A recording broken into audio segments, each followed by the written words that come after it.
Hello বন্ধুরা, সবাইকে আসসালামু আলাইকুম। সবাই কেমন আছেন? তো বন্ধুরা, আমি আজকে এসেছি আপনাদেরকে দুইটা রেসিপি দেখাবো। প্রথমত আজকে আমি সবজি দিয়ে শুটকি রান্না দেখাবো। তো আমি এখানে চিচিঙ্গা কেটে নিয়েছি। চিচিঙ্গা না, ঝিঙ্গা কেটে নিয়েছি ভালোভাবে, 1 কেজির মতো ঝিঙ্গা। আর এখানে আমি লইট্টা শুটকি নিয়েছি ভালোভাবে ভেজে এবং গরম পানিতে ধুয়ে নিয়েছি। এখন আমি তেলের মধ্যে ভেজে নেব।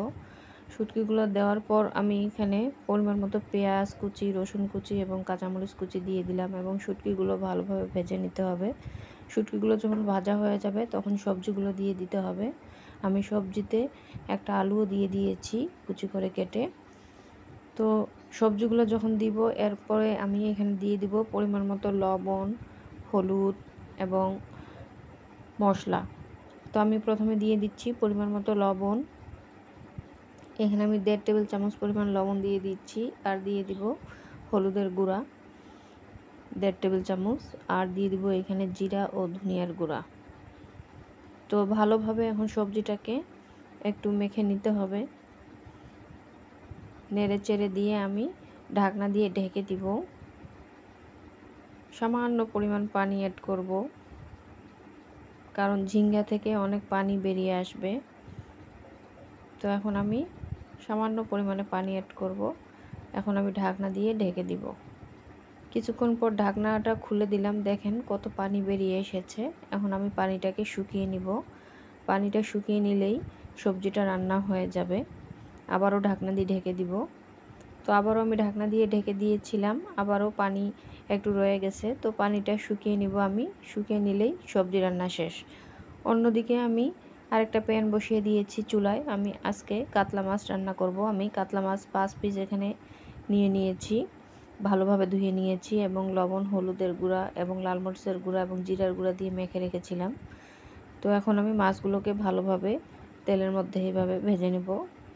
খুব বেশি একদম লাল করব না, মাঝারিভাবে ভেজে নেব, মাঝারি আছে। তো সবগুলো মাছ আমি এভাবে ভেজে নেব।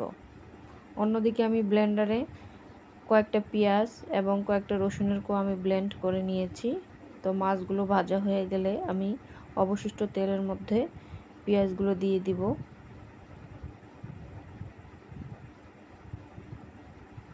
তো মাছ ভাজা শেষ। এখন আমি পেঁয়াজ, রসুন এবং একটা কাঁচামরিচও আমি দিয়ে দিয়েছি। এখন আমি সবগুলো উপকরণ ভালোভাবে কষিয়ে নিব।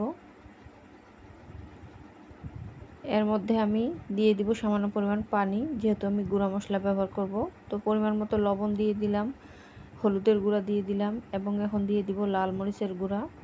আপনারা ঝালটা বুঝে শুনে দিবেন। আর দিয়ে দিব জিরা ও ধনিয়ার গুঁড়া। তো মশলাটাকে ভালোভাবে কষিয়ে নিতে হবে। মশলা যখন কষানো হয়ে যাবে, তেল বেরিয়ে আসবে, তখন মাছগুলো দিয়ে দিতে হবে। মাছগুলো দেওয়ার পর কিছুক্ষণ নেড়ে চেড়ে পরিমাণ মতো পানি দিতে হবে। আপনারা যে যেরকম ঝোল পছন্দ করেন। তো আমি এখানে পরিমাণ মতো পানি দিয়ে দিলাম। পানিটা যখন শুকিয়ে আসবে, ঝোল গাঢ় হবে, তখন রান্না শেষ হবে। তো বন্ধুরা, কেমন লাগলো আমার দুইটা রেসিপি? সবাই ভালো থাকবেন, সুস্থ থাকবেন।